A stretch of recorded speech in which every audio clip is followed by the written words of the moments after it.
Bismillahirrahmanirrahim. Assalamualaikum warahmatullahi wabarakatuh. Alhamdulillahirabbil alamin wa bihi nasta'in ala umuri dunya waddin. Asyhadu an la ilaha illallah wahdahu la syarika lahu wa asyhadu anna Muhammadan abduhu wa rasuluh. Ikhwatal Islam, para pendengar rahimani rahimakumullah. Alhamdulillah kita bersyukur dengan kemudahan dan nikmat yang diberikan Allah Subhanahu wa taala. Hingga di kesempatan pagi menjelang siang ini kita masih dapat menghadirkan program-program acara di sepanjang edisi hari ini. Kita berjumpa dalam edisi Selasa tanggal 22 Rabiul Akhir 1447 Hijriah bertepatan pada tanggal 14 Oktober 2025. Ikhwatul Islam, di pagi ini dalam program kajian secara langsung live dari studio Radio Hidayah akan kita ikuti kembali kajian bersama guru kita Ustadz Syamsuddin Jalal Fauzan Hafizallahu Ta'ala dalam pembahasan kitab Al-Adabul Mufrad. Semoga kebersamaan kita senantiasa diberkahi Allah Subhanahu wa taala dan semoga dari ilmu yang kita pelajari bermanfaat untuk dunia dan akhirat kita. Amin ya rabbal alamin. Salawat beriringkan salam buat baginda tercinta Rasul kita yang mulia sallallahu alaihi wasallam. Allahumma shalli ala Muhammad wa ala ali Muhammad. Tak lupa kepada keluarga beliau, sahabat beliau dan orang-orang yang mengikuti sunnah-sunnah beliau hingga yaumul qiyamah. Ikhwatal Islam, Ustaz telah bersama kita di studio Radio Hidayah. Sebelumnya kita sapa Ustaz terlebih dahulu. Assalamualaikum warahmatullahi wabarakatuh, Ustaz. Waalaikumsalam warahmatullahi wabarakatuh. Kaifa haluk, Ustaz? Alhamdulillah bi khairin. Masyaallah, jazakallah khairan Ustaz telah menyempatkan waktunya. Semoga Ustaz dan keluarga senantiasa diberikan kesehatan, dimudahkan segala urusannya. Amin ya rabbal alamin. Untuk pembahasan kita ikhwatal Islam dengan tema seseorang menyambung silaturahmi di masa jahiliyah kemudian masuk Islam. Dengan tema seorang menyambung silaturahmi di masa jahiliyah kemudian masuk Islam. Dan setelah pembahasan nanti kita sediakan juga untuk tanya jawab bagi muslimin dan muslimat yang bertanya atau dapat telepon kami di 08117530.000 atau pertanyaan pesan singkat dan WhatsApp di 0811754544. Nah, ikhwatal Islam, kajian ini juga kami siarkan melalui streaming YouTube dan Facebook dalam bentuk video dan nomor yang kami sebutkan tadi juga telah kami lampirkan di layar monitor masing-masing. Kita langsung silakan kepada Ustaz. Nah, Ustaz. Bismillahirrahmanirrahim. Assalamualaikum warahmatullahi wabarakatuh. Alhamdulillahi rabbil alamin. Wassalatu wassalamu ala asyrafil anbiya'i wal mursalin Nabiyyina Muhammadin alaihi salatu wassalam rahmatan lil alamin. Asyhadu an la ilaha illallah wahdahu la syarika lah wa asyhadu anna Muhammadan abduhu wa rasuluh sallallahu alaihi wa ala alihi wa ashabihi wa man tabi'ahum bi ihsanin ila yaumiddin wa sallama tasliman katsira. Amma ba'd. Ya ayyuhalladzina amanu ittaqullaha haqqa tuqatih wa la tamutunna illa wa antum muslimun. Ikhwani wa akhawati fid din, rahimani wa rahimakumullah. Alhamdulillah wa syukurillah, kembali kita bersyukur kehadiran Allah Subhanahu wa ta'ala atas segala limpahan rahmat dan nikmat yang selalu Allah curahkan tiada henti-hentinya.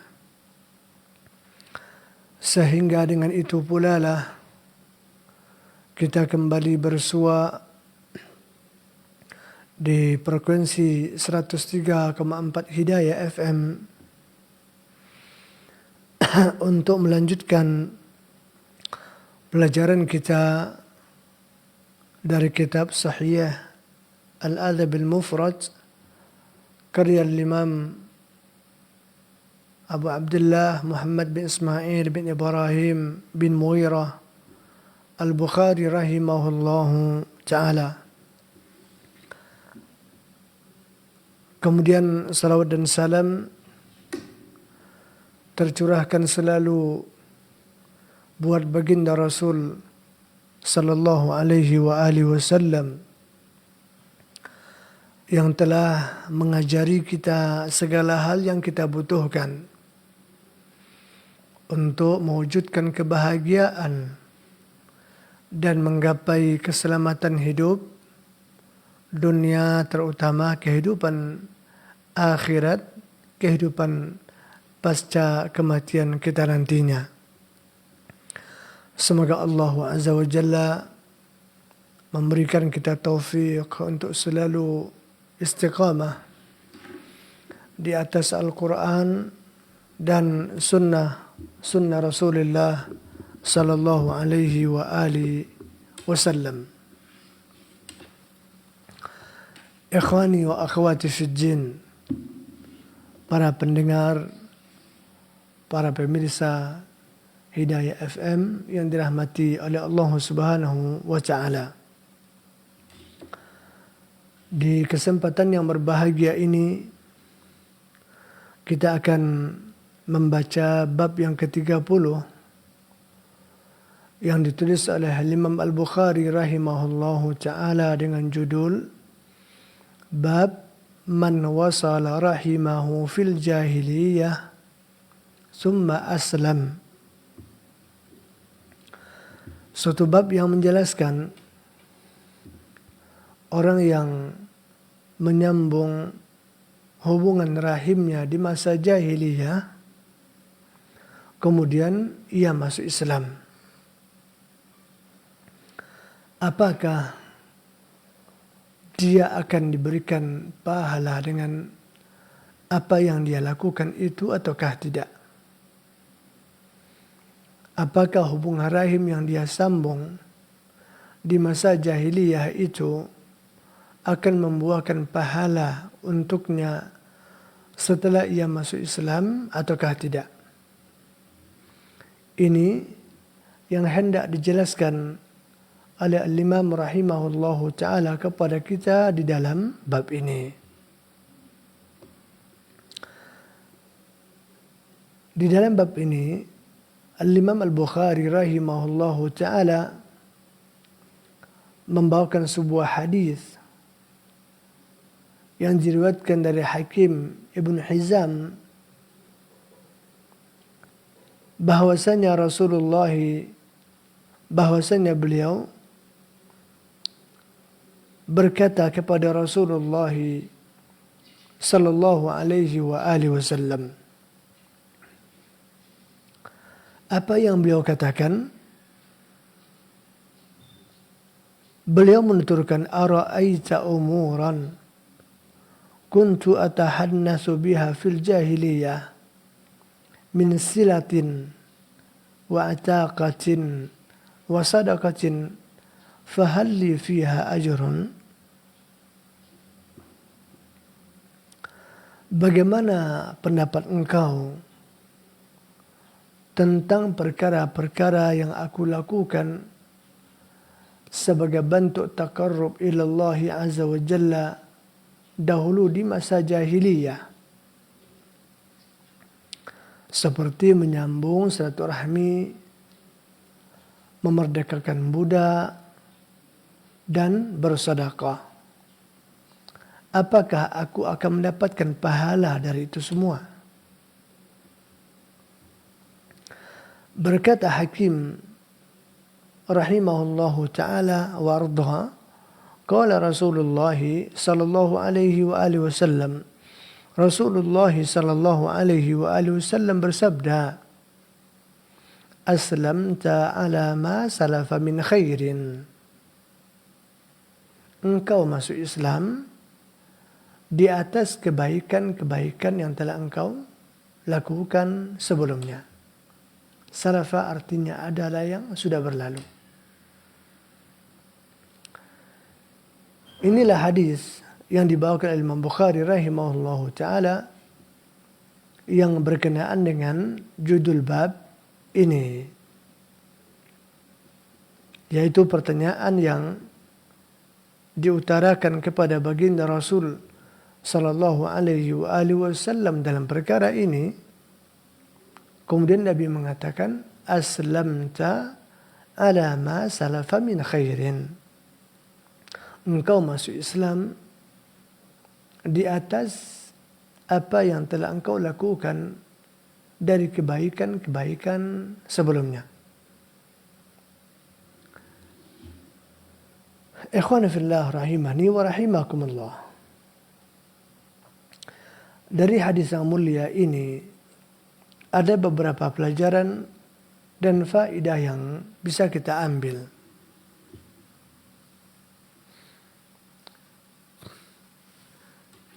Yang pertama sekali, bahwasanya berbuat kebajikan,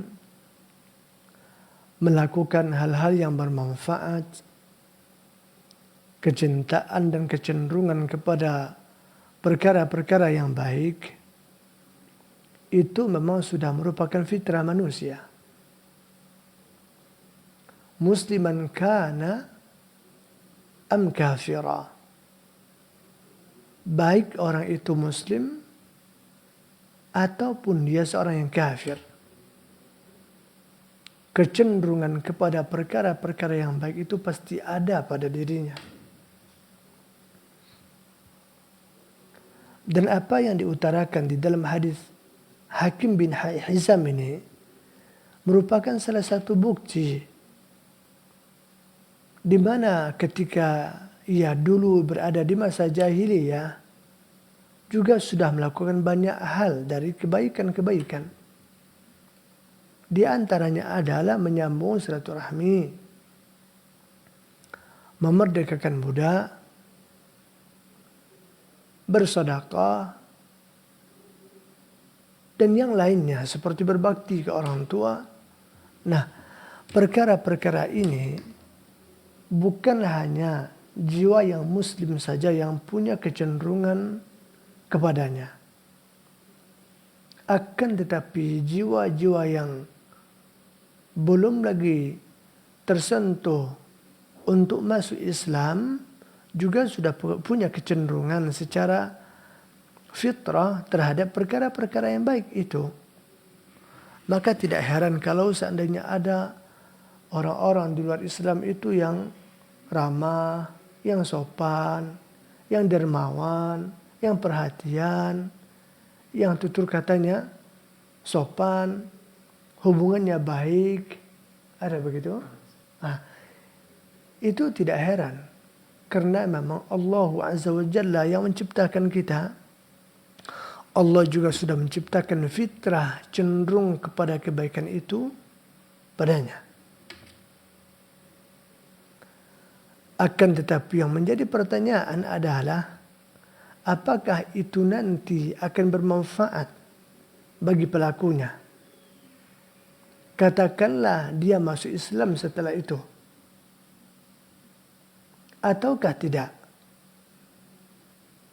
Karena itu dia lakukan di masa jahiliyahnya, di masa musyriknya, di masa kafirnya. Sementara kita tahu bahwasanya Allah Azza wa Jalla mengatakan bahwa kekafiran, kesyirikan itu akan menghapuskan amal perbuatan. Allah Azza wa Jalla katakan di surat Al-Maidah ayat yang kelima, apa kata Allah? Wa may yakfur bil iman faqad habita amaluhu wa huwa fil akhirati minal khasirin. Barang siapa yang kufur terhadap iman, terhadap perkara-perkara yang harus diimani, dipercayai dari perkara-perkara agama, faqad habita amaluhu, maka kekufurannya itu akan menyebabkan hapusnya amalan-amalan yang ia lakukan. Dan di akhirat dia akan menjadi orang yang merugi. Karena dia sudah bangkrut, versi Nabi. Amalnya banyak tapi hapus. Apa yang membuat amal itu terhapus? Di antaranya adalah kekufurannya, kesyirikannya. Sebagaimana yang ditegaskan juga oleh Allah Azza wa Jalla di surat Az-Zumar ayat yang ke-65. Apa kata Allah Subhanahu wa taala? walaqad uhiya ilaik wa ilal ladzina min qablik la in asyrakta la yahbatanna amaluka wa la takunanna minal khasirin.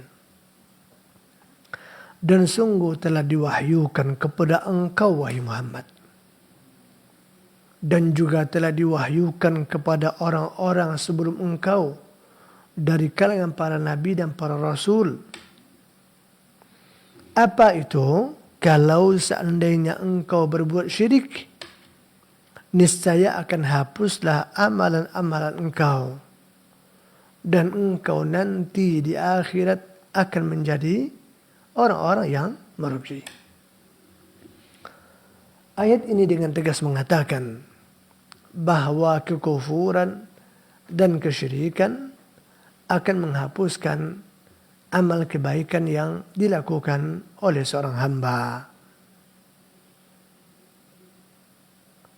Lalu bagaimana dengan pertanyaan yang tadi diutarakan kepada Rasul yang berkenaan dengan ini? Apakah bermanfaat hubungan baik yang dia perjuangkan, yang dia pertahankan di masa jahiliyahnya setelah dia masuk Islam sesudahnya? Maka Rasulullah sallallahu alaihi wasallam menjawab, aslamta ala ma salafa min khairin. Engkau masuk Islam di atas kebaikan-kebaikan yang telah engkau lakukan sebelumnya. Ini menunjukkan kepada kita bahwa amal kebajikan, kebaikan-kebaikan yang dilakukan oleh seseorang di masa jahiliyah atau di masa dia kafir atau di masa dia musyrik dulunya sebelum dia masuk Islam, itu akan memberikan faedah dan tetap bermanfaat bagi pelakunya setelah ia masuk Islam. Setelah ia masuk Islam. Ini yang pertama. Itu jelas Nabi katakan aslam ta'ala ma salafa min khairin. Engkau masuk Islam di atas atau dengan membawa kebaikan-kebaikan yang telah engkau lakukan sebelumnya. Akan tetapi dengan tegas tadi Nabi katakan bahwa kebaikan-kebaikan masa lalu itu baru akan bermanfaat bagi pelakunya kalau seandainya dia diberikan taufik dan hidayah untuk masuk Islam sesudahnya. Kalau seandainya ia kafir dan ia musyrik sampai wafat dan tidak bertaubat dan tidak masuk ke dalam Islam, maka jelas apapun kebaikan yang ia lakukan tidak akan ada manfaat sama sekali baginya. Karena seorang kafir dan seorang musyrik, mereka akan kekal di dalam api neraka dan diharamkan untuk mereka surga Allah Subhanahu wa taala. Allah taala katakan innahu may yushrik billah faqad harramallahu alaihi al-jannah wa ma'wahu an-nar wa ma lil-zalimin min ansar.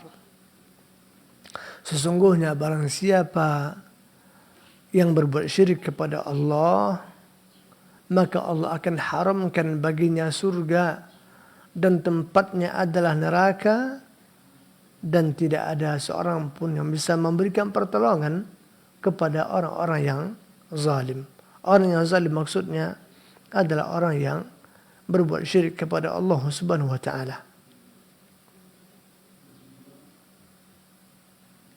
Jadi kebaikan masa lalu itu baru akan bermakna bisa memberikan faedah bagi pelakunya di akhirat kalau seandainya setelah itu ia menyatakan keislamannya dengan tulus kepada Allah Subhanahu wa taala.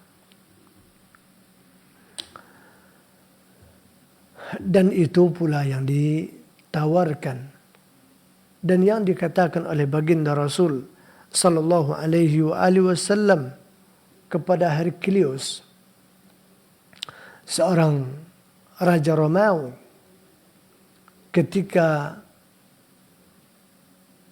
disurati oleh baginda Rasul sallallahu alaihi wasallam mengajaknya dan menawarkan kepadanya untuk masuk Islam. Apa kata Rasulullah alaihi salatu wasallam kepadanya? Aslim taslam, yu'tikallahu ajraka marratain. Masuk Islamlah, kata Rasul. Kalau engkau masuk Islam, maka Allah akan berikan kepadamu balasan kebaikan 2 kali lipat. Balasan yang pertama adalah balasan setelah ia Islam, jelas. Maka amal saleh, amal kebajikan yang dilakukan oleh seorang muslim tentu pasti akan dibalas oleh Allah Subhanahu wa taala. Ini satu. Balasan yang kedua adalah balasan kebajikan yang telah ia lakukan dulu di masa dia jahiliyah, di masa dia kafir. Apalagi bagi seorang raja, seorang penguasa. Alangkah luasnya jangkauan kebaikan yang telah mereka semikan, yang telah mereka semaikan, yang mereka curahkan, yang mereka tebarkan. Bukan hanya untuk dirinya, bukan hanya untuk keluarganya, akan tetapi untuk seluruh rakyat yang ada di dalam kekuasaannya. Subhanallah. Nah, kata Rasulullah SAW kepada Hercules, kalau seandainya engkau masuk Islam, maka 2 kali lipat pahala yang akan diberikan oleh Allah Azza wa Jalla kepadamu.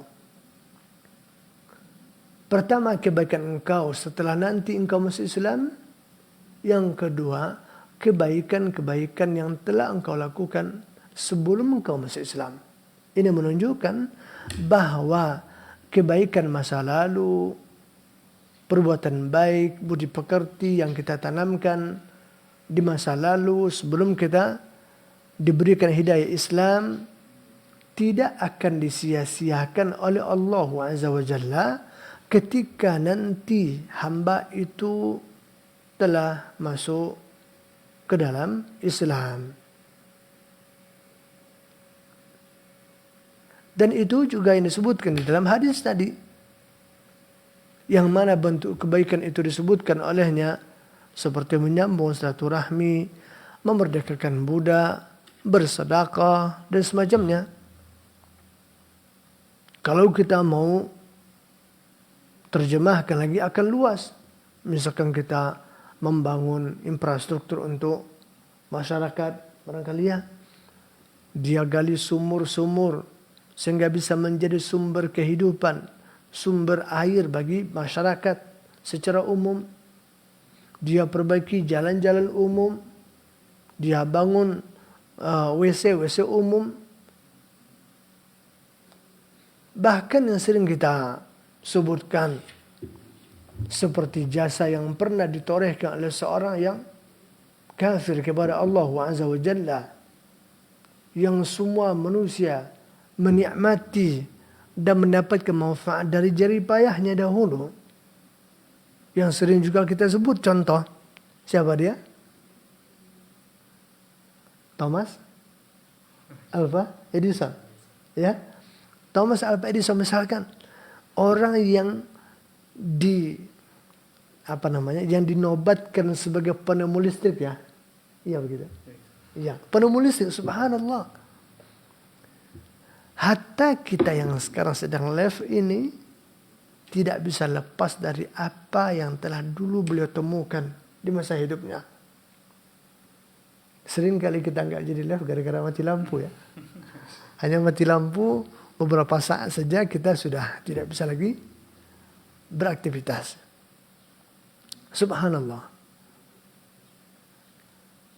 Kalaulah seandainya sebelum wafatnya dia bertaubat, masuk ke dalam Islam, dan Islam yang baik, subhanallah, seberapa banyak pahala yang akan dia kantongi dari jalur ini. Pahala yang akan mengalir terus.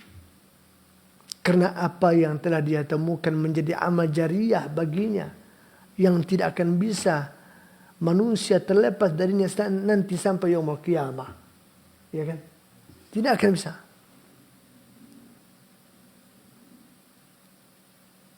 Dan banyak lagi di antara proyek-proyek besar yang dimanfaatkan dan sangat dibutuhkan oleh manusia, hatta kaum muslimin.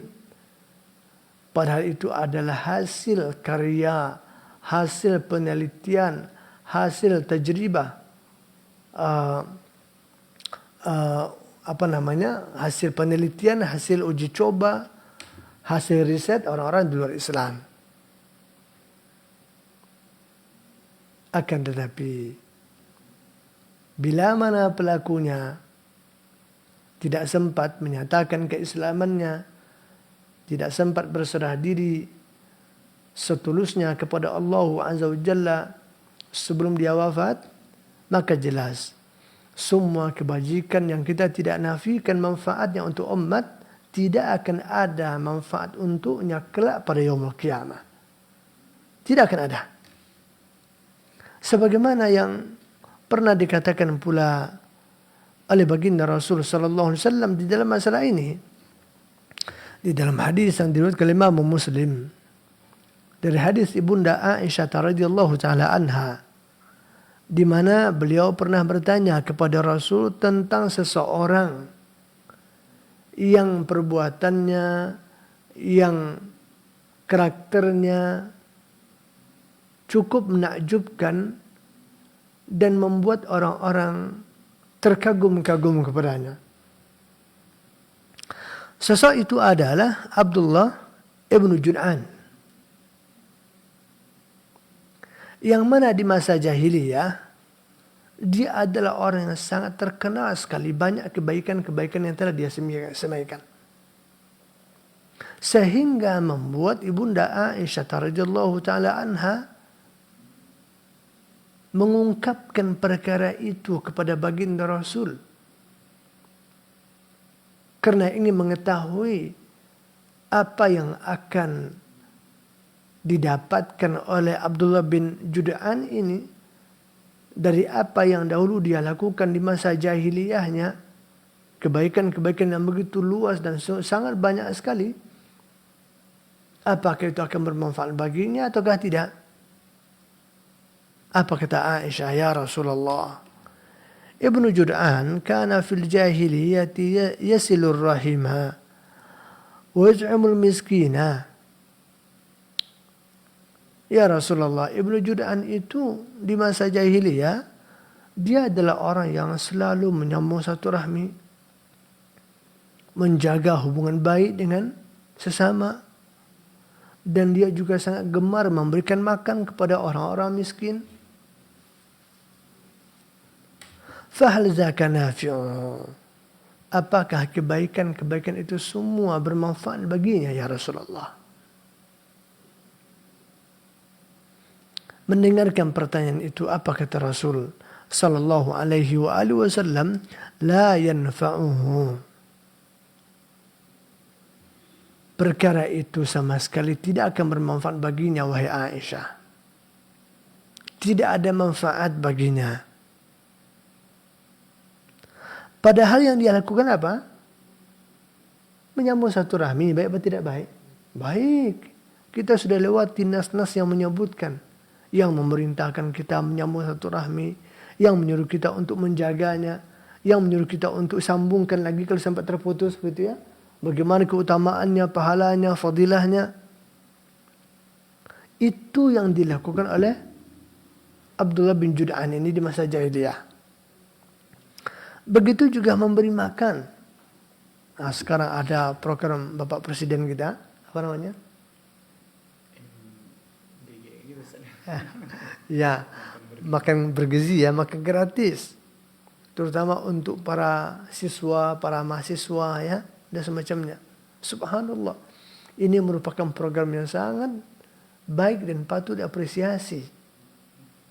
yang harus kita perjuangkan, dikelola dengan baik, dilakukan oleh oleh instansi terkait dengan penuh amanah, agar apa yang diharapkan oleh Bapak Presiden kita betul menjadi sebuah realita yang positif untuk meningkatkan gizi dan kesehatan masyarakat ini, ya kan? Menunjukkan itu ada perkara luar biasa. Dahulu Ibnu Jud'an ini sudah melakukan itu di masa jahiliyah. Suka beri makan kepada orang miskin, berbagi dan semacamnya. Nah, cuman masalahnya dia tidak muslim. Sehingga para sahabat bingung, ini gimana nih? Baik kali dia, ya kan? Banyak sekali manfaat yang dia sebarkan dalam kehidupan dulu. Bermanfaat enggak ya?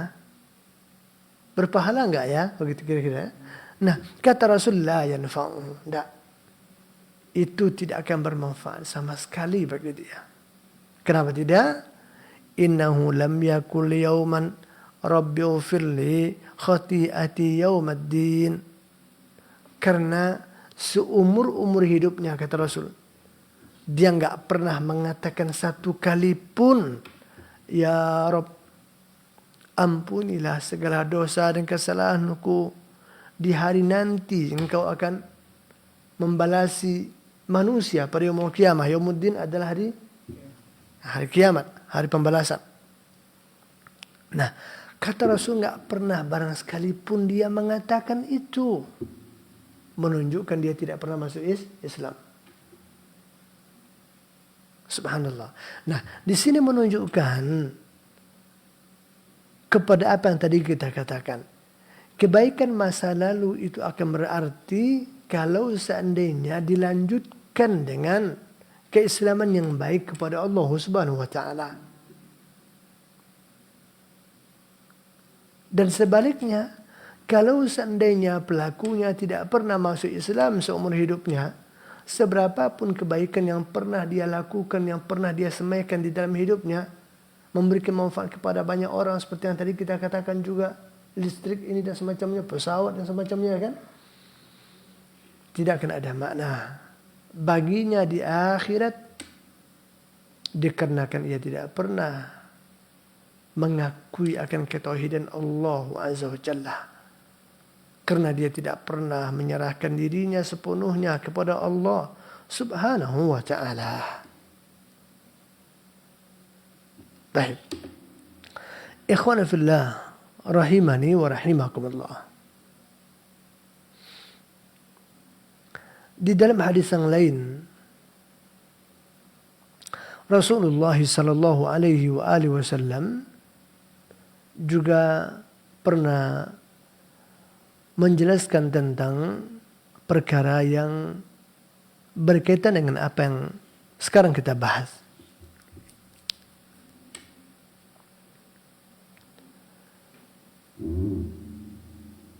Di mana kata Rasul sallallahu alaihi wa alihi wasallam di dalam hadis yang diriwayatkan Imam Muslim rahimahullahu taala,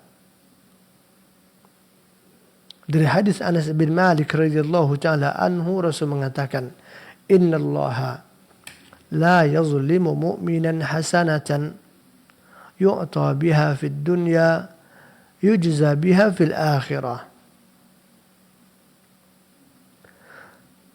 Sesungguhnya Allah tidak akan pernah menzolimi seorang pun dalam satu kebaikan pun.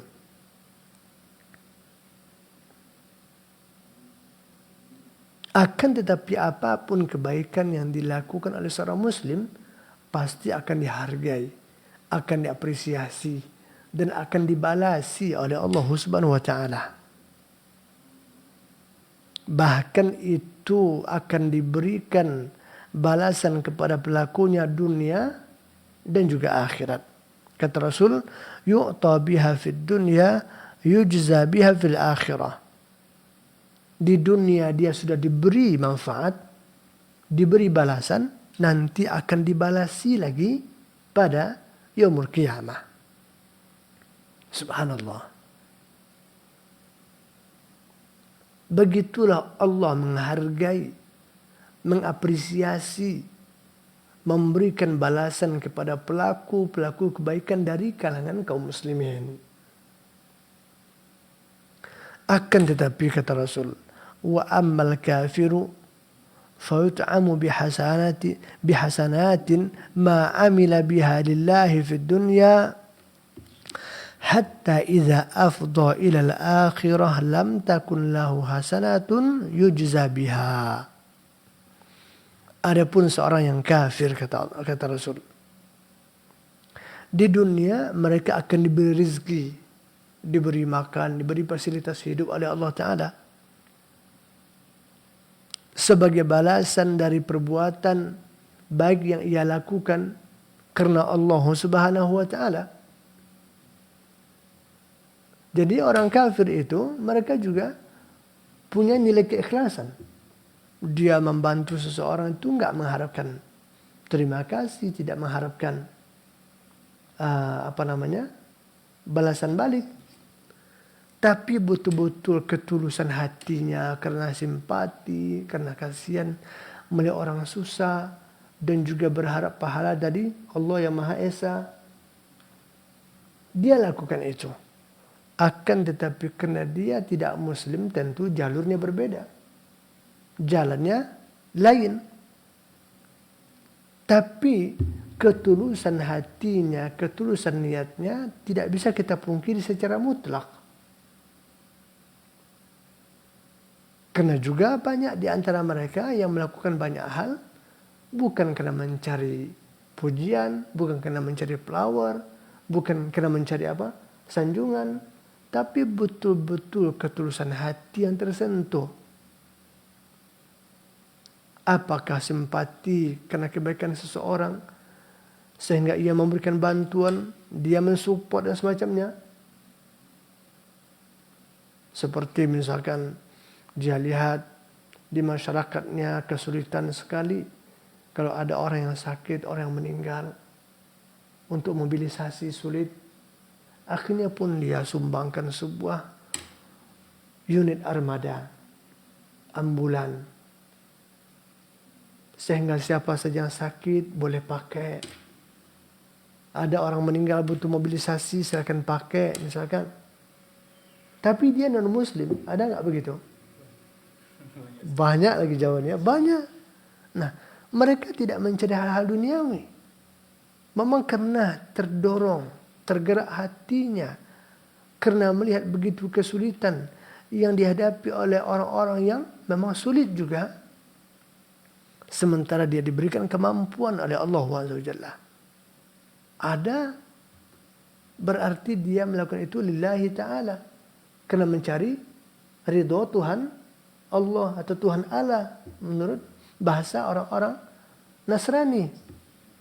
Ya kan? Nah, maka itu kata Rasul SAW, Allah balasi mereka tapi hanya di dunia saja.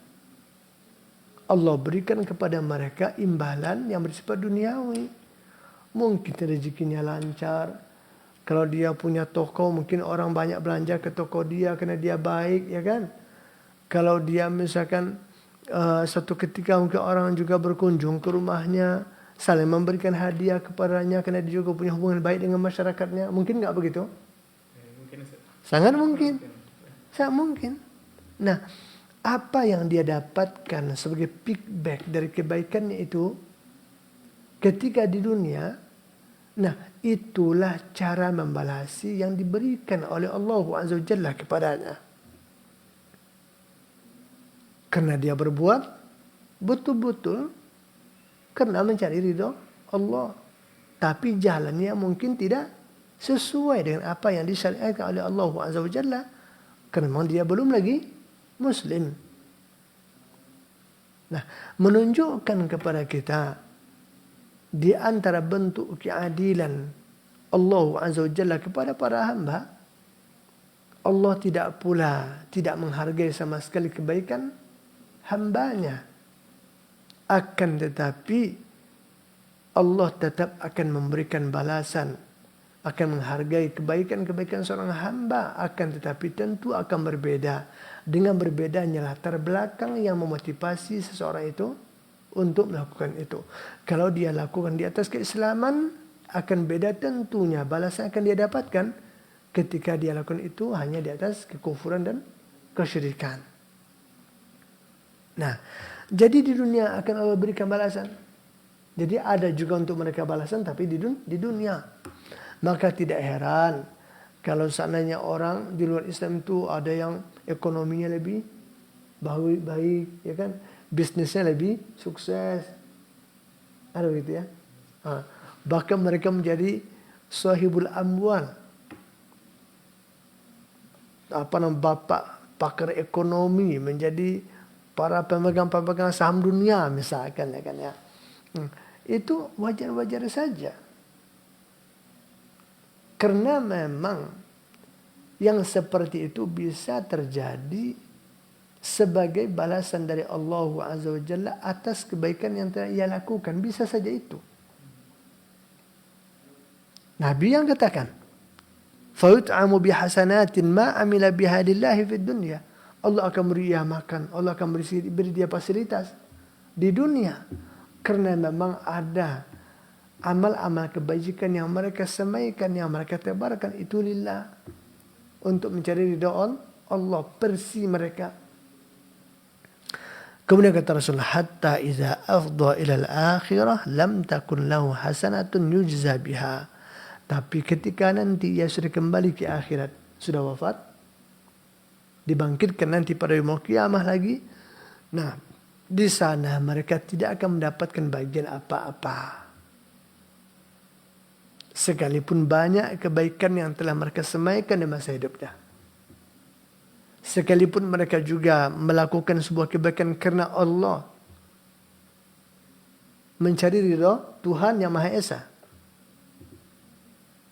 Tapi karena mereka tidak pernah berislam dengan Islam yang benar, tidak menjalankan ketaatan itu yang dia maksudkan sebagai usaha untuk mendekatkan diri kepada Allah seperti yang Allah mau, maka Allah tidak akan berikan mereka balasan apa-apa di akhirat. Nah, ini menunjukkan kepada kita bahwa amal kebajikan masa lalu itu baru akan bermanfaat bagi pelakunya sampai yaumul qiyamah, bila mana nanti berujung dengan keislaman yang benar kepada Allah Subhanahu wa ta'ala.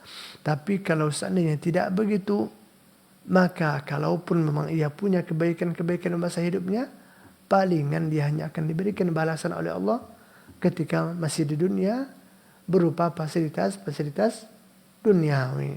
Sedangkan di akhirat dia tidak akan mendapatkan balasan apapun dari Allah Subhanahu wa ta'ala.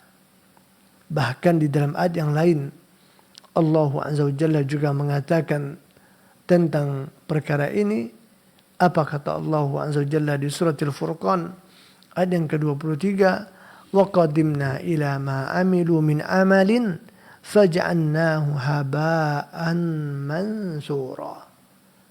Dan kami akan tampilkan, kami akan hadirkan kebajikan-kebajikan yang telah mereka lakukan dulu ketika masih di dunia. Tapi mereka enggak bisa menjangkau, tidak bisa menggapai, apalagi menikmati. Kenapa? Faja'annahu haba'an mansura. Setelah ditampilkan, diperlihatkan, kemudian Allah jadikan seperti kapas yang bertaburan di hembus angin. Itu bentuk keadilan dari Allah. Allah tunjukkan, nih amal kau dulu, nih sedekahmu dulu. Tapi karena engkau enggak pernah menyatakan keislamanmu barang sekalipun sama hisab dulumu, akhirnya dihamburkan lagi. Sehingga jangankan dinikmati, digapai pun tidak kuasa si pemiliknya. Nah, ini akibat apa? Akibat mereka tidak muslim kepada Allah Subhanahu wa ta'ala.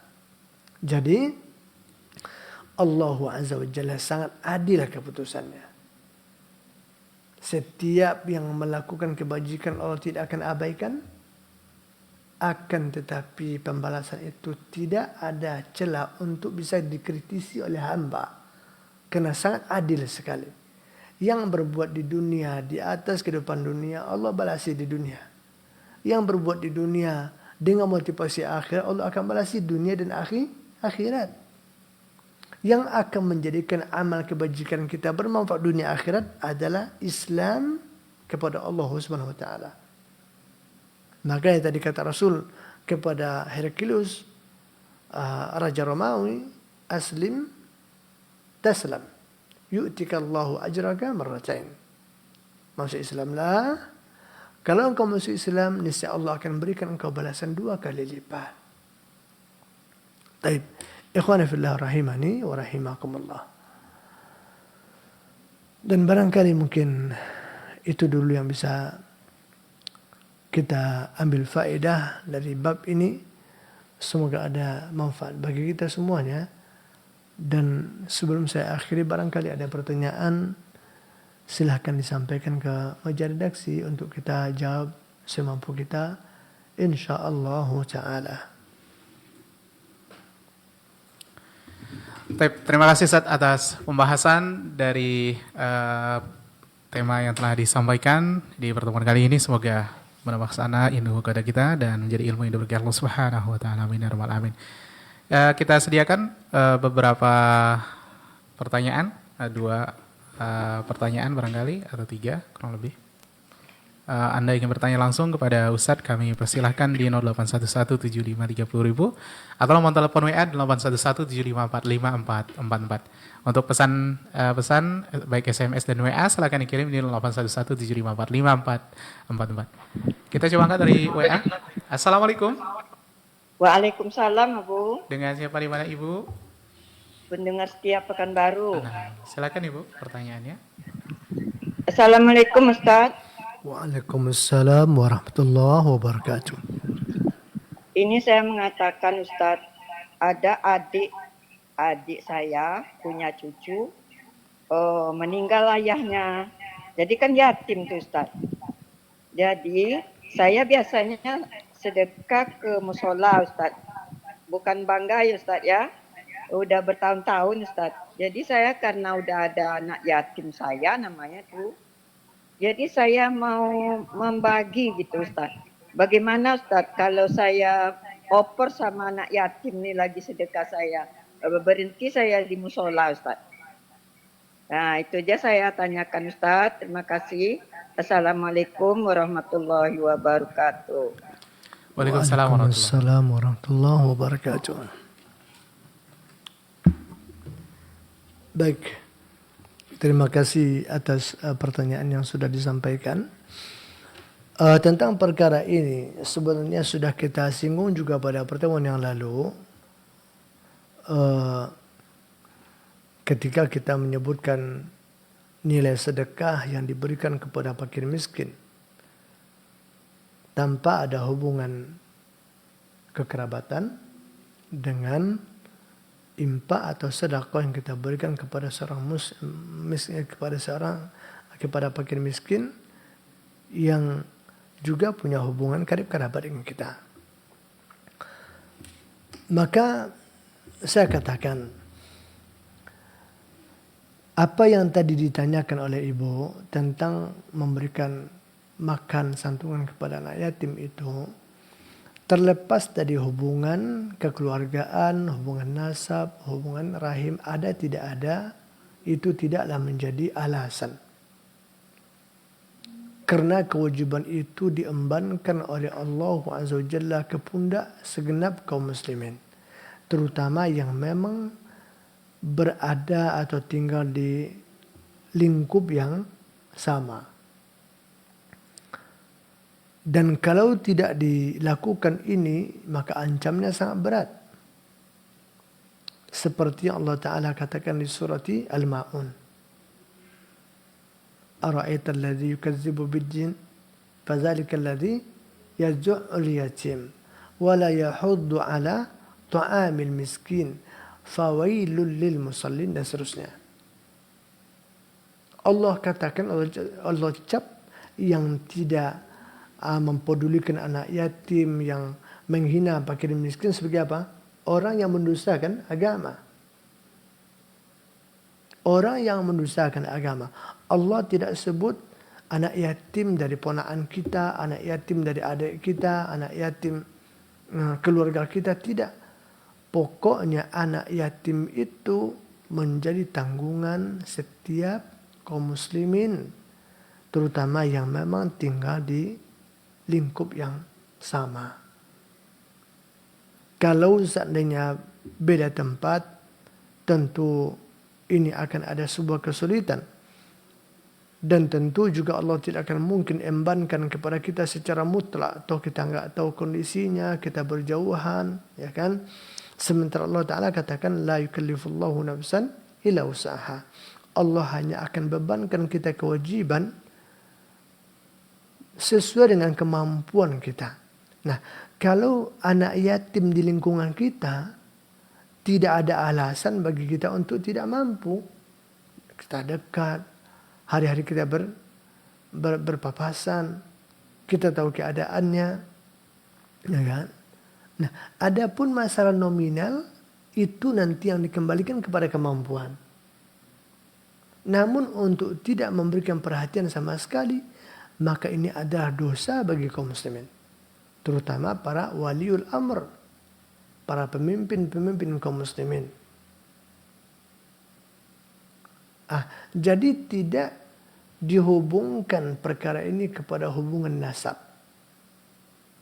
Akan tetapi, seperti yang tadi saya katakan, di saat kita menyebutkan tentang masalah keutamaan sedekah dan infak ini, kalau seandainya kemampuan kita terbatas, dan kita punya program santunan anak yatim, apalagi sudah rutin, tentu anak yatim yang memang bagian dari keluarga kita, yang punya hubungan nasab dengan kita, bahkan katakanlah kita ini mungkin bagian juga dari orang tuanya, tentu memperhatikan anak yatim ini akan lebih utama bagi kita ketimbang kita memberikan atau menyalurkan santunan itu kepada anak yatim yang barangkali mungkin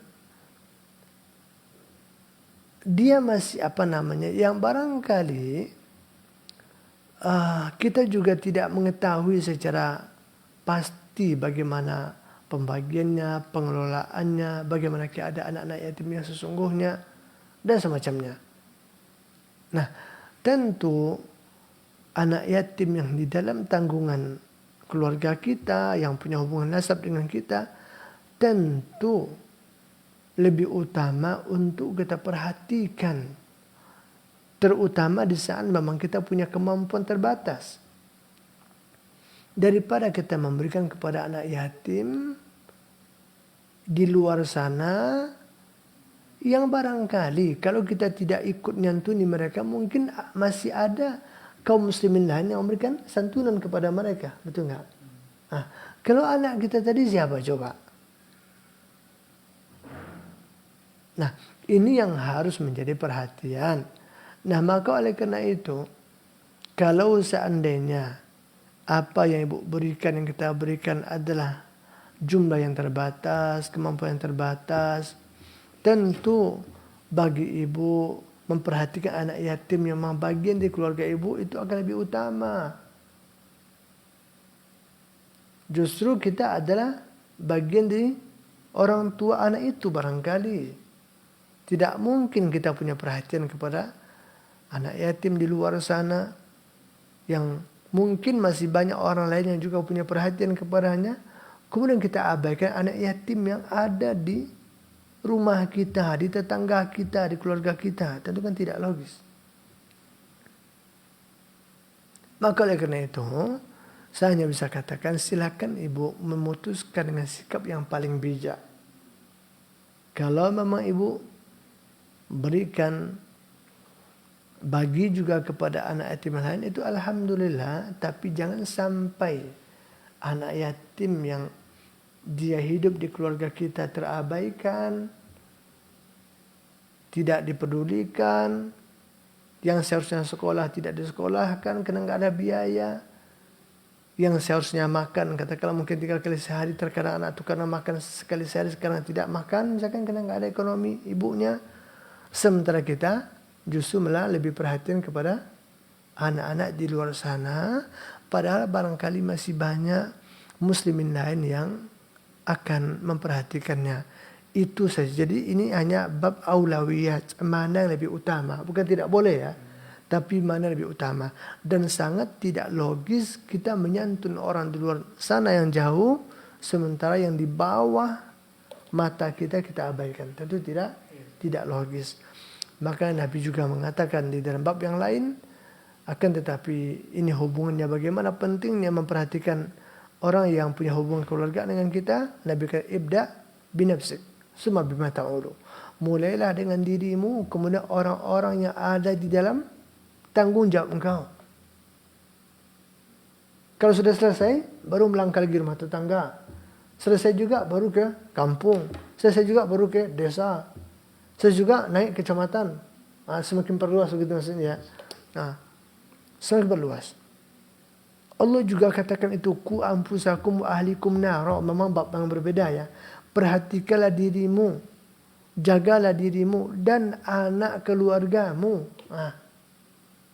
Tetap agama memesankan kepada kita bahwa orang yang punya hubungan kekerabatan dengan kita ini memang juga harus diberikan perhatian lebih dibandingkan yang lain. Dalam sedekah tadi Nabi katakan, sadaqatun 'alal miskin sadaqah. Sedekah yang kita berikan kepada fakir miskin, kita dapat nilai sedekah. Akan tapi sadaqatul lizil qurba, sadaqatun wasilah. Akan tetapi sedekah yang kita berikan kepada karib kerabat kita, kita akan dapat 2 pahala. Sedekah 1 dan silah 1. Itu hubungan menyambung satu rahmi. Nah, semoga ini bisa dipahami maksud saya. Semoga tidak salah paham pula, ya kan? Dan ini yang saya komentari. Wallahu ta'ala alam bisawab. Terima kasih Ustaz atas jawabannya. Semoga Ibu yang bertanya dari telepon juga mendengarkan dengan jelas dan menjadi tambahan ilmu juga kepada kita semuanya. Baik, untuk pertanyaan selanjutnya, di sini ada telepon WA kembali di 0811754544. Kita coba angkat. Assalamualaikum. Assalamualaikum warahmatullahi wabarakatuh. Ya Bu. Mohon dikecilkan volume radionya terlebih dahulu Bu, agar pertanyaan ini jelas kami terima. Terima kasih. Dengan siapa di mana? Dengan Abu Fatih ya Bu, di Jalan Nagasakti ya Bu. Silakan Abu Fatih. Mau menanya nih Ustaz, mengenai untuk kita kan di musola kita kan ada kotak untuk fakir dan miskin. Kemudian takmir kita kan sudah kita kasih gaji bulanan juga Ustaz.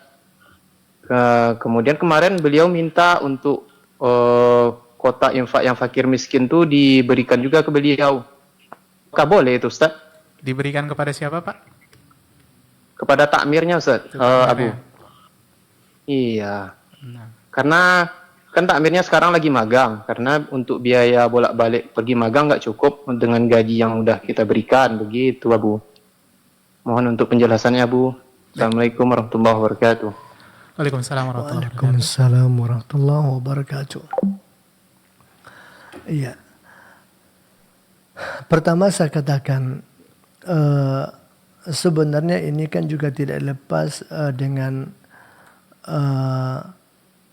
manajemen pengelolaan musala terkait begitu ya.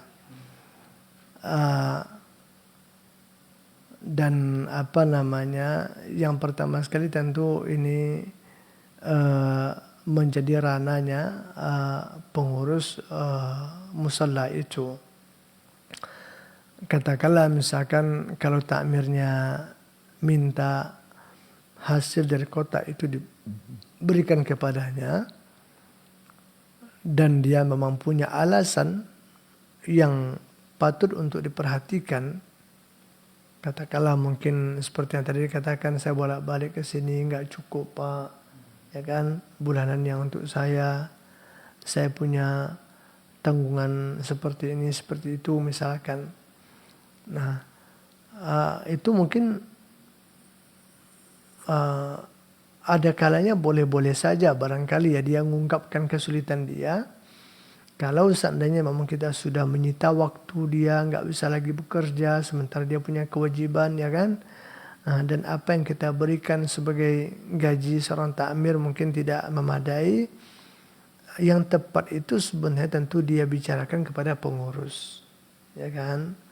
Nah, kalau pengurusnya punya kemampuan untuk memenuhi permintaan dia agar dia tetap bisa konsisten mengurusi musala itu tentu akan lebih baik, ya kan, sehingga yang susah terbantu musala tetap dimakmurkan. Kalau seandainya pengurus tidak bisa, tentu sebenarnya berarti kita nggak bisa bersama lagi di musala itu, ya kan, karena takmir itu bisa jadi takmir dengan persyaratan ya kebutuhan dia terpenuhi. Sementara pengurus ya tidak punya kemampuan untuk memenuhi, ya berarti ya tidak bisa lanjut lagi kan begitu. Karena sekarang sudah masuk karena si pemberi kerja dengan pencari kerja. Kan gitu. Ketika si pemberi pekerjaan tidak mampu menggaji si pekerja seperti yang dia minta, ya berarti mereka nggak bisa kerjasama kan. Nah itu misalkan. Sekalipun sebenarnya tentu tidak layak juga kita membisniskan, kita menjadikan objek pekerjaan memakmurkan masjid ini untuk menjadikan sebagai penghasilan. Nanti ini ceritanya panjang lah, ya kan. Tapi yang jelas maksud saya itu sebaiknya setepatnya si takmir itu membicarakan kesulitan dan kebutuhan itu kepada pengurus. Itu yang paling tepat. Nanti pengurus silakanlah merespon sesuai dengan kemampuan yang mereka punya, kan. Kemudian kalau seandainya dia minta hasil dari kota impak, misalkan impak tadi untuk apa? Fakir miskin dan anak yatim. Fakir miskin dan anak yatim. Ya kalau seandainya memang dia punya kriteria itu, ya mungkin ada kan bisa-bisa aja. Artinya mungkin tidak salah sasaran hasil kota impak itu. Dia miskin iya juga, ya. Untuk masjid dan anak yatim maksudnya. Untuk masjid dan anak yatim. Ya. Tadi. Yang penting saya katakan mungkin ada celah untuk kita melakukan itu. Contoh untuk masjid ini ditentukan enggak? Akan masjid ini kan banyak nih, operasional masjid kah? Untuk pembangunan masjid kah? Untuk apakah? Kan begitu. Kalau saya pokoknya untuk masjid, ya mungkin untuk gaji takmir kita termasuk kan. Maka saya katakan barangkali mungkin ada celah untuk kita alokasikan ke sana. Tergantung kita review dulu lah. Apa makna yang terkandung dari untuk masjid itu? Apakah itu global saja, mutlak saja, umum saja, terserah pengurus apa yang dibutuhkan oleh masjid, termasuk mungkin untuk takmir segala macam, ya mungkin ada celahnya. Tapi kalau seandainya ditentukan, nah maka tentu pengurus tidak boleh mendistribusikan impak itu di luar apa yang telah menjadi persyaratan dan targetnya, peruntukannya. Kalau pengurus melakukan itu berarti pengurus tidak amanah, ya kan? Tidak amanah gitu. Nah maka perhatikan oleh pengurus ini. Perhatikan itu. Jangan sampai kita menjadi pengurus yang tidak amanah. Mengelola impak kaum muslimin tidak tepat sasarannya. Jadi pengurus masjid bukan dapat pahala tapi malah dapat dosa. Ya rugi kali kita, ya kan ya. Nah itu. Jadi bagi pengurus, perhatikan dulu kemana arahnya impak itu untuk apa. Sudah tertentukah ataukah tidak? Kalau sudah ditentukan, maka tidak boleh digunakan kecuali untuk target yang memang sudah dideklarasikan itu. Kalau seandainya dibelanjakan atau dialokasikan juga kepada yang lain, berarti pengurus tidak amanah. Dan agama juga Rasul juga mengatakan, al-muslimuna ala syurutihim, kata Nabi. Orang Islam itu terikat dengan persyaratan yang mereka buat. Kita taruh kotak untuk anak yatim. Syarat kan anak yatim kan? Nah, maka ketika orang berimpak di situ, dia masukkan di kotak celah anak yatim, berarti Maksudnya untuk anak yatim. Nah, pengurus nggak boleh mendistribusikan kecuali sesuai dengan apa yang sudah dipublikasikan di situ. Kan? Atau untuk orang miskin, global saja. Nah, saya katakan tadi kalau memang takmirnya orang miskin, ya mungkin tidak apa-apa. Jadi dia mendapatkan itu bukan karena takmirnya, tapi karena miskinnya. Sudah pahami? Dibedakan karena asal dia miskin berhak, mau takmir tidak takmir, ya dia berhak kan. Nah, kalau dia takmir dan dia mau tutup miskin, ya mungkin ada kalanya. Tapi saya tidak memponis ya, saya hanya mengatakan ada kalanya, ada kemungkinan itu bisa dialokasikan untuk itu.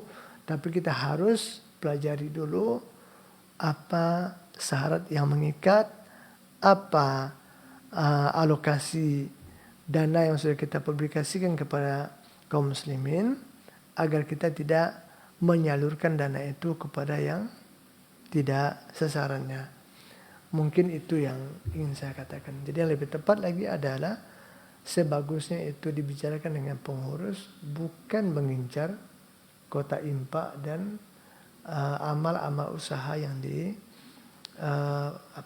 diprogramkan oleh musalla, agar tidak terjadi kesalahan baik di dunia, nanti terindikasi pengurus tidak amanah atau pengurus nanti membisniskan musalla, ya kan, membelajarkan wa infak kaum muslimin entah kemana-mana, tidak ada pertanggungjawaban, tidak akuntabel, tidak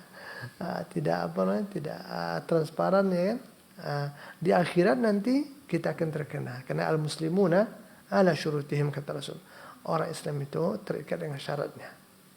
Kalau syaratnya untuk ini harus alokasikan ke situ. Tanpa syarat baru kita punya kelapangan dan kelonggaran untuk mendistribusikan asalkan tepat sasaran. Mungkin itu yang bisa saya komentari. Wallahu ta'ala alam bisawab. Terima kasih Ustaz atas jawabannya. Semoga yang bertanya juga dapat mendengarkan dengan jelas.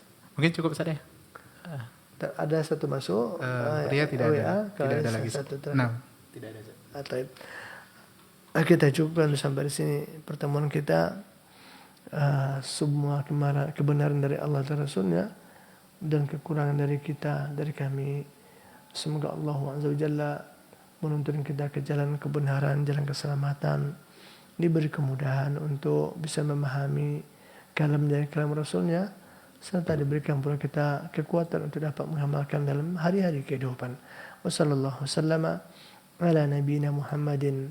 Subhanakallahumma bihamdik, asyhadu an la ilaha illa ant, astaghfiruka wa atubu ilaik.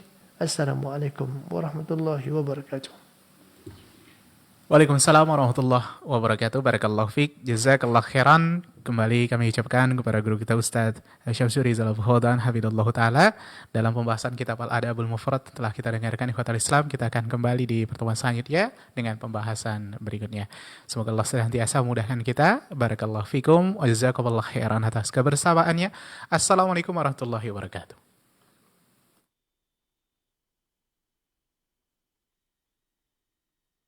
أعوذ بالله من الشيطان الرجيم. إن هذا القرآن يهدي للتي هي أقوم ويبشر المؤمنين الذين يعملون الصالحات أن لهم أجرا كبيرا. فهل يتدبر المؤمنون هذا القرآن؟ أفلا يتدبرون القرآن أم على قلوب أقفالها؟ كانوا إذا تعلموا من النبي صلى الله عليه وسلم 10 آيات لم يجاوزوها حتى يتعلموا ما فيها من العلم والعمل. أجل إنه منهج سار عليه المؤمنون الأولون. إنما المؤمنون الذين إذا ذكر الله وجلت قلوبهم وإذا تليت عليهم آياته زادتهم إيمانا وعلى ربهم يتوكلون. Dari Lancang Kuning Mengudara, Hidayah FM bersama menyongsong hidayah di bawah naungan Al-Quran dan Sunnah.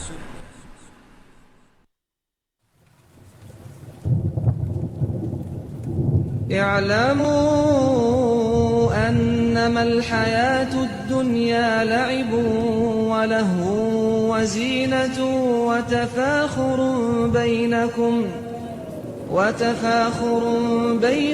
وتكاثر في الأموال والأولاد كمثل غيث أعجب الكفار نباته ثم يهيج فتراه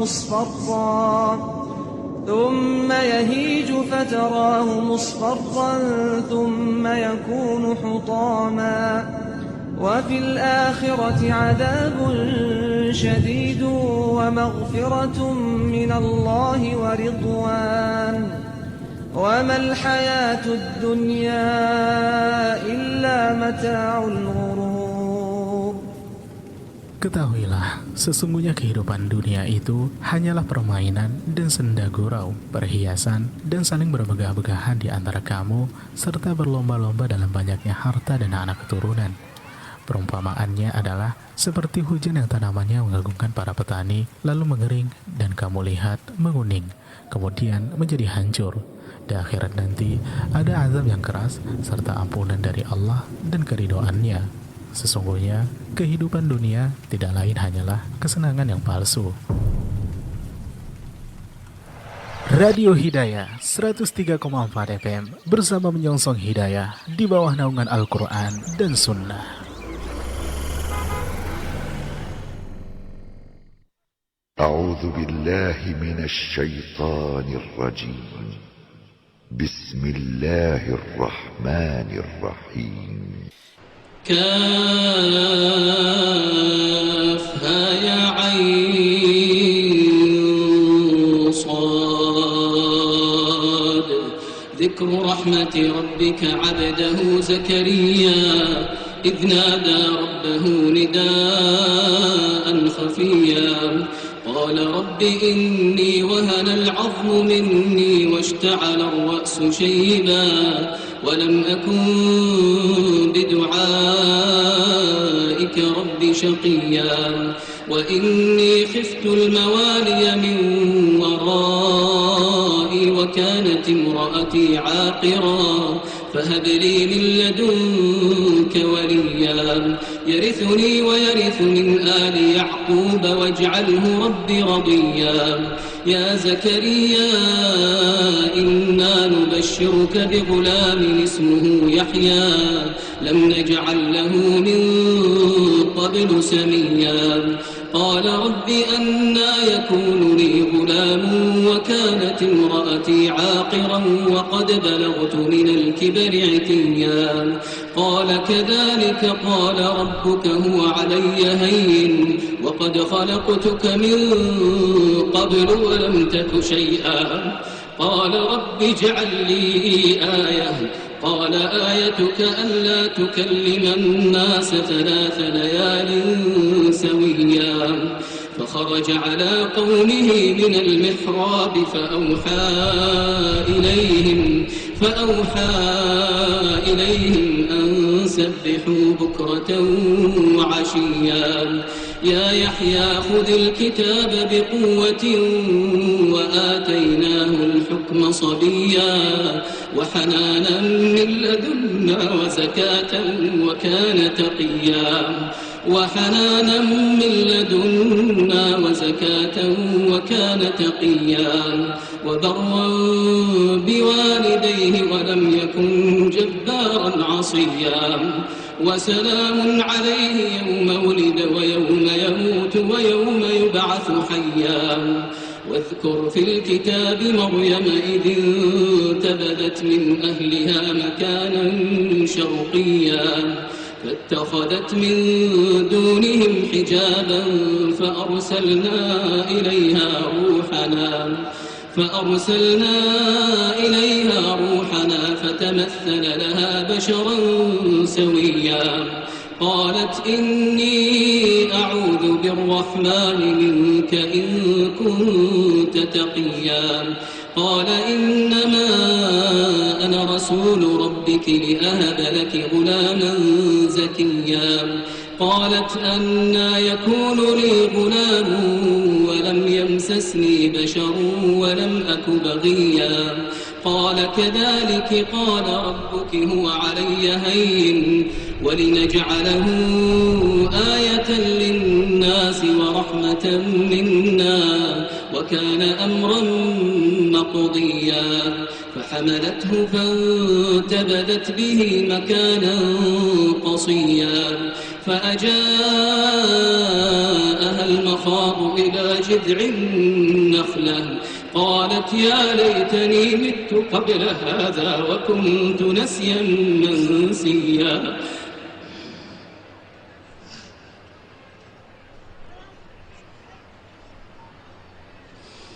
قالت يا ليتني مت قبل هذا وكنت نسيا منسيا فناداها من تحتها ألا تحزني قد جعل ربك تحتك سريا وهزي إليك بجذع النخلة تساقط عليك رطبا جنيا فكلي واشربي وقري عينا فإما ترين من البشر أحدا فقولي إني نذرت للرحمن صوما فلن أكلم اليوم إنسيا فأتت به قومها تحمله قالوا يا مريم لقد جئت شيئا فريا يا أخت هارون ما كان أبوك امرأ سوء وما كانت أمك بغيا فأشارت إليه قالوا كيف نكلم من كان في المهد صبيا قال إني عبد الله آتاني الكتاب وجعلني نبيا وجعلني مباركا أينما كنت وأوصاني بالصلاة والزكاة ما دمت حيا وبرا بوالدتي ولم يجعلني جبارا شقيا والسلام علي يوم ولدت ويوم أموت ويوم أبعث حيا ذلك عيسى بن مريم قول الحق الذي فيه يمترون ما كان لله أن يتخذ من ولد سبحانه ما كان لله أن يتخذ من ولد سبحانه إذا قضى أمرا فإنما يقول له كن فيكون وإن الله ربي وربكم فاعبدوه هذا صراط مستقيم فاختلف الأحزاب من بينهم فويل للذين كفروا من مشهد يوم عظيم أسمع بهم وأبصر يوم يأتوننا لكن الظالمون اليوم في ضلال مبين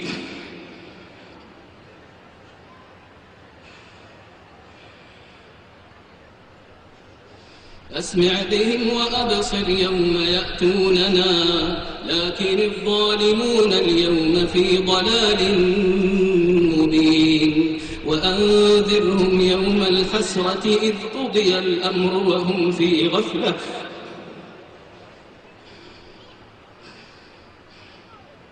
وأنذرهم يوم الحسرة إذ قضي الأمر وهم في غفلة وهم لا يؤمنون إنا نحن نرث الأرض ومن عليها وإلينا يرجعون واذكر في الكتاب إبراهيم إنه كان صديقا نبيا إذ قال لأبيه يا أبت لم تعبد ما لا يسمع ولا يبصر ولا يغني عنك شيئا يا أبت إني قد جاءني من العلم ما لم يأتك فاتبعني أهدك صراطا سويا يا أبت لا تعبد الشيطان إن الشيطان كان للرحمن عصيا يا أبت إني أخاف تخاف أن يمسك عذاب من الرحمن فتكون للشيطان وليا قال أراغب أنت عن آلهتي يا إبراهيم لئن لم تنته لأرجمنك واهجرني مليا قال سلام عليك سأستغفر لك ربي إنه كان بي حفيا وأعتزلكم وما تدعون من دون الله وأدعو ربي عسى ألا أكون بدعاء ربي شقيا فلما اعتزلهم وما يعبدون من دون الله وهبنا له إسحاق ويعقوب وكلا جعلنا نبيا ووهبنا لهم من رحمتنا وجعلنا لهم لسان صدق عليا